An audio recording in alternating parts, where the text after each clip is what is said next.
Unfucking believable. There's so much to talk about. It didn't suck! I'm shocked. I walked into this movie thinking it was gonna be the worst experience of the year, probably, because I fucking hated Rogue One. That movie sucked, and this is the next Star Wars anthology piece, and the trailers were bad, and I was not looking forward to this, but I liked it. I liked Solo, A Star Wars Story. I liked this movie. It didn't suck, Zara! It didn't suck! It didn't suck! Ah! Fly. I walked into Solo expecting one of the worst experiences of the year because of the troubled production, because of the firing of the original directors, because of all the reshoots, because of the poor marketing, and because of the casting of Alden Ehrenreich.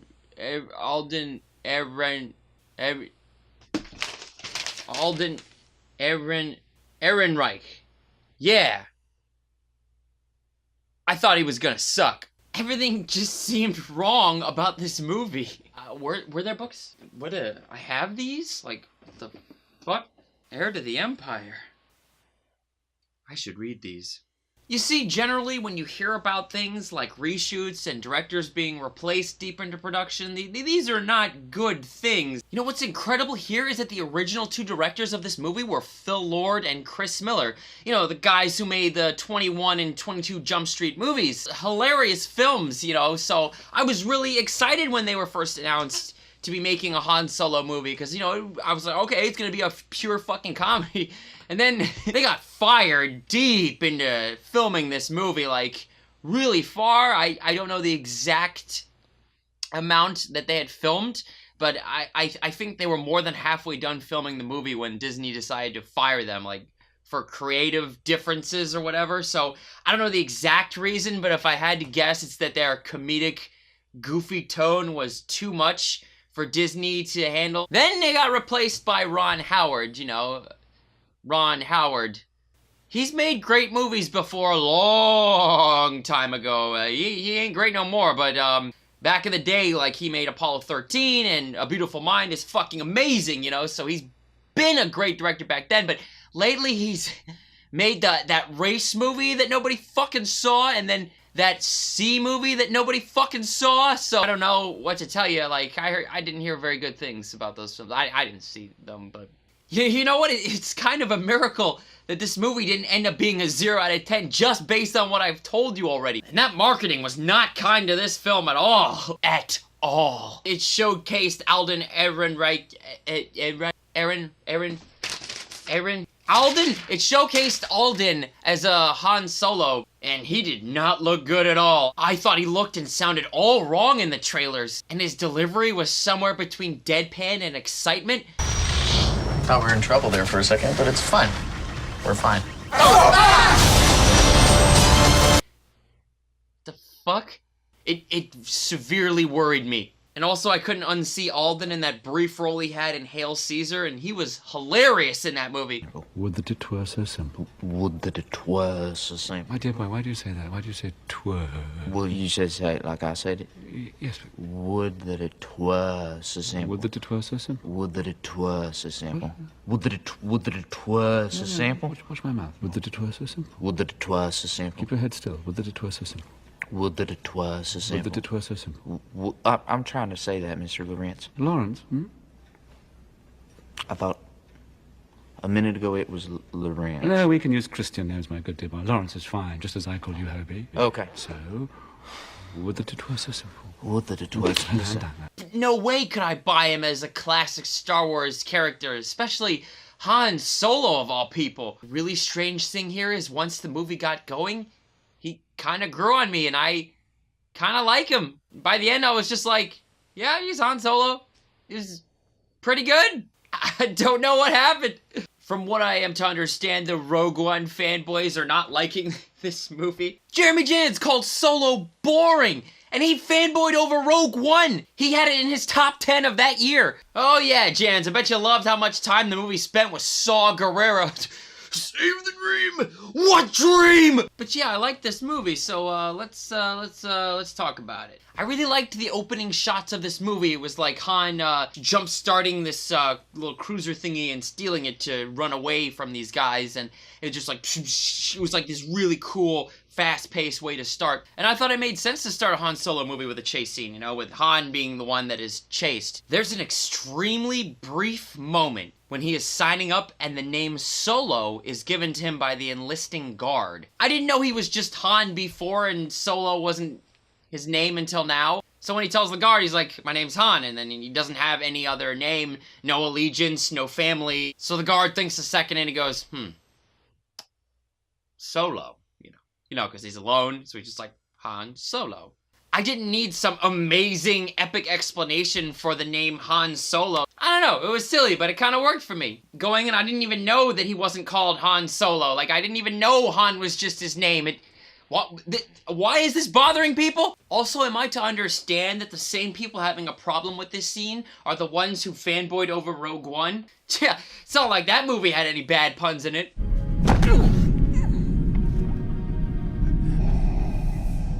Be careful not to choke on your aspirations, Director.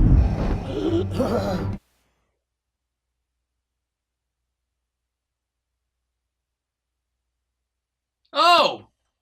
You didn't pull down my review! Yeah, did you like that clip from Rogue One I played, Disney? You gonna come after me, Disney, just like Fox did? Oh yeah.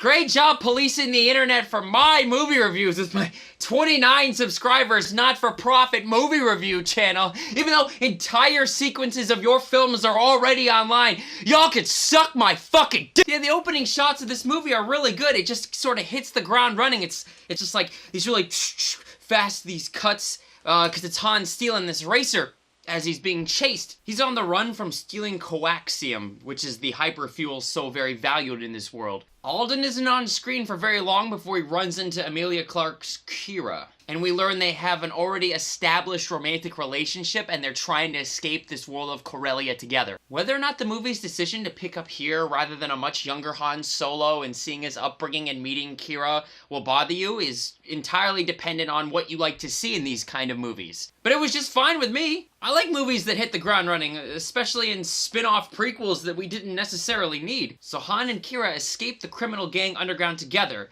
but gets separated. Han makes it off the planet, Kira gets captured and taken back. He enlists in the Imperial Army to train as a pilot, and vows to come back later on to rescue Kira. Flash forward 3 years later, and an awesome transition to Han being on the front lines of the Imperial Army with guns! Turns out he was kicked out of Flight Academy for having a mind of my own, as he explains later on. But here in the trenches of war, we meet Woody Harrelson's gun-flipping Tobias Beckett, who is hands down the best part of the entire film. Like, notice the hilarious and great way he wields his blasters. Immediately we know Han will learn from him. I think it's pretty cool how the story gets here. Han recognizes that Beckett and the crew he's with look out of place, even in these war-torn trenches of the Imperial Army, and deduces easily that they are actually criminals posing as Imperial soldiers. Han grew up around criminals, so it makes sense that figuring out that shit wouldn't be rocket science for him. So he calls them out on their true identities and threatens to blackmail them if they don't let him join, because he wants to be in their gang. But Beckett refuses and has him tossed in jail. It is the movie's brilliance that Han and Chewie weren't already together when this movie started. It is brilliant because we get to see how they meet and how their friendship is formed. Because Chewie is the monster that is chained down with Han in that same cell. And his appearance in this whole sequence actually is a highlight of the film. So Chewie comes out of the shadows and beats Han down, and he grabs him and he's pushing him down, he's about to drown him in the mud. And Han being pushed down right as he's about to be enveloped by all the mud, he's just like, and he's about to drown. And this is the amazingly wonderful moment where Han's understanding of the language of the Wookiees is revealed. He's just like, and it sounds like it's coming out by total accident, but it's amazing because Chewie understands him right in that moment. I thought this was kind of incredible. So Han speaks to him in Wookiee and they form this plan and break out together. And can you believe there are actually people complaining about how contrived their escape is? Are we watching the same movie? I love this scene. Eventually they end up with Beckett and his crew and they all escape together because Beckett decides he needs more people for the job they're about to do. So, heist movie, all of this worked for me. So on the crew are Thandie Newton and this four-armed creature who speaks really fast. He was previously disguising himself in this Imperial Guard outfit, but you see that he's actually like this weird little alien dude. Together, they execute a heist to rob a train that has a whole lot of coaxium on it. This whole sequence is pretty cool, although it does go on a little too long. A couple of the crew members die, and it's important to note that their deaths after being on screen for minimal time are more effective than the deaths of the characters in Rogue One. Solo did in 20 minutes more effectively what took Rogue One its entire runtime. I mean, that movie just didn't earn its ending. It wasn't earned. But the point here is that our crew walks away with nothing. And that is bad because the job Beckett was assigned by Dryden Voss, a frightening crime overlord played awesomely by Paul Bettany. Bettany's performance is fucking great here. I bought him instantly as Dryden, and yeah, I was terrified of him. I loved the red marks on his face and his signature weapon that is used to introduce him. And what a funny intro that is. You may think it's contrived that while meeting up with Dryden, Han runs into Kira, and it turns out she works for Dryden. Convenient? Sure. But again, it didn't bother me in the slightest. Emilia Clarke's existence in the movie is alright. She's really just given the thankless role of being Han's love interest before Leia, so we know ahead of time it isn't going to work out. But why it doesn't work out is...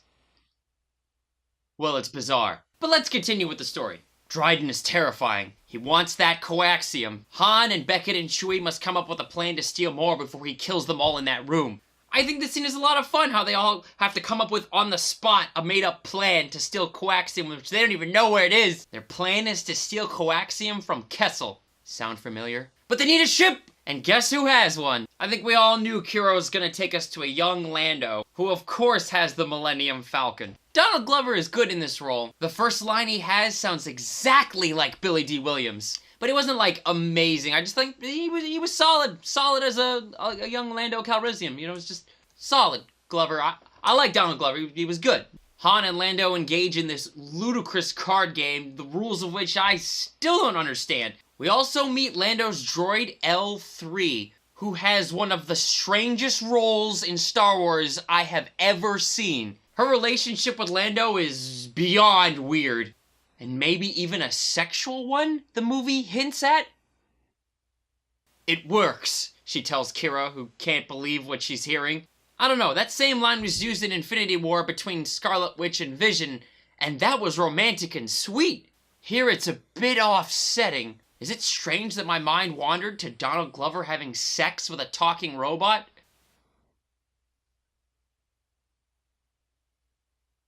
L3 is fucking weird. There's this whole thing with her and stopping robot slavery. It hits some nearly offensive notes. Like, look at the caricature of this robot and her body and the way she talks. And that she's talking to Donald Glover. Am I supposed to ignore that Donald is black? But it's fine. It's alright, I guess, because of what happens later on. I'll get there in a second. Cause Lando and L3 join them on their mission to steal the unrefined coaxium from Kessel. They are all on board the Falcon now. But I loved that the movie took a little time to go into light speed. I loved that they kind of explain how it works and what you need to do during it. And I loved seeing the Falcon flying around a maelstrom and eventually in one. The crew gets to the mines where the coaxium is. And L3 incites a great robot riot after freeing a little droid, who then begins thinking for himself and then starts freeing everyone else. Amazing. Hilariously amazing. Chewie finds enslaved Wookiees and begins kicking ass to free them. This entire riot and revolt scene is shockingly effective.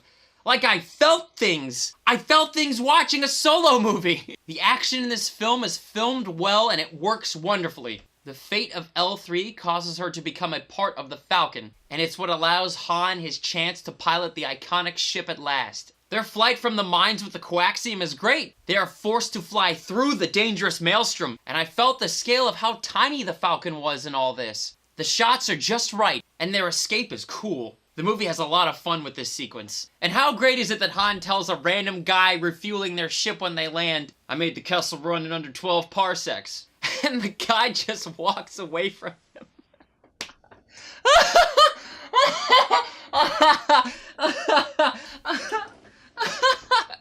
It's incredible. It's amazing. Just randomly just walks away. Doesn't give a fucking shit. See, Solo has a few callbacks like this that are treated with clever winks rather than offensive shouting. Not like Rogue One, which just punched you in the fucking face with their references. Briefed by your squadron leaders en route. May the Force be with you. Scarif? They're going to Scarif? Why does nobody ever tell me anything, R2? Oh my god. So these kinds of things really work for me because I am tired of offensive trash like Rogue One. Just remember what that film did to Donnie Yen. The legend, Donnie Yen, reduced to a blind guy whacking stormtroopers with a stick. Is your foot all right?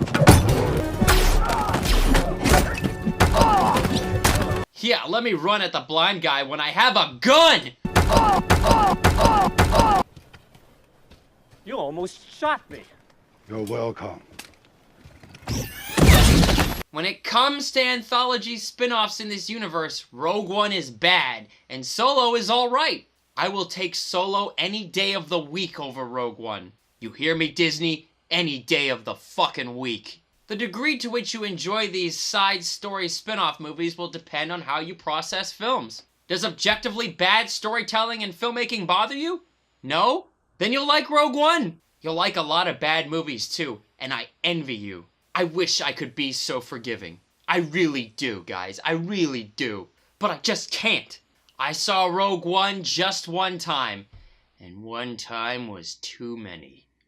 And Michael Giacchino, of all people, who's a great composer, absolutely wasted on that film. It sounded like him and the director didn't even meet with each other when they were scoring it. They just sort of pasted it together randomly over sections of the film. And hence there are no cues for you to feel anything that they want you to feel. And Rogue One had bad camera work, and laughable pacing, and no characters aside from the robot. And always it was boring and dumb. And all the action fucking sucked. All except Vader's second appearance in that hallway scene, which was amazing. Too bad the rest of the movie sucked so much I just wanted to leave the theater.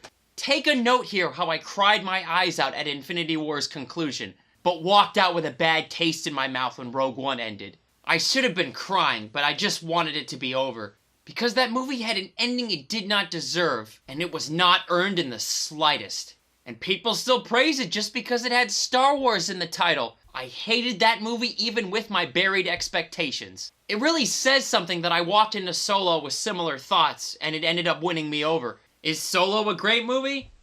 Nah, but it's alright. And it's kinda good even. And since Rogue One's very existence hurt me, maybe this was the best I could have gotten. The reshoots are not as noticeable here, and do not damage the story as much as Rogue One's did. Solo is well shot and well edited, and the action is cool and awesome at times. And what an amazing fight scene between Han and Dryden at the end. And the music is really good. John Powell really delivers here, and we even get some great new themes in the Star Wars universe. There was like some great new musical cues and great new like, and I was just like, oh yeah, I hear it, and it was just, it worked. It actually worked! Rogue One had no such thing going on. But I think it's important to ask what we learn about beloved icons from their origin stories. I felt Solo did a good job teaching us things about Han we didn't know. I think it's cool that he learns his staple morals and cynicism from Beckett, and that he gets his gunslinging this way as well. What happens between these two characters really worked for me. I'm completely still surprised by this. It's thanks to Alden and Woody's performances, especially Woody. He's so good in this role that there are some twists and turns in this story that I genuinely did not see coming at all. And Alden won me over. He really did. I can't explain it, but I like him as Han now. What the hell is happening to me?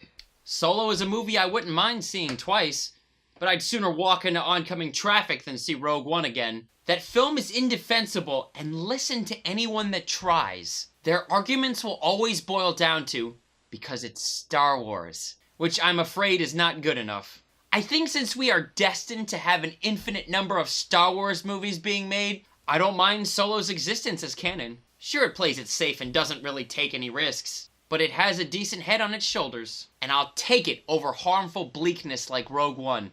You know, maybe one of the reasons that Alden works so well as Han is because he doesn't perfectly emulate Harrison Ford. He's his own character. Because remember that shit didn't work in Looper when Joseph Gordon-Levitt was trying way too hard to be a young Bruce Willis. And really with the makeup and the visual effects of that movie, it just got kind of creepy. This might have been the best approach. Instead of Alden trying exactly to be Harrison Ford, he's his own interpretation of Han Solo, what he would be like at that young age.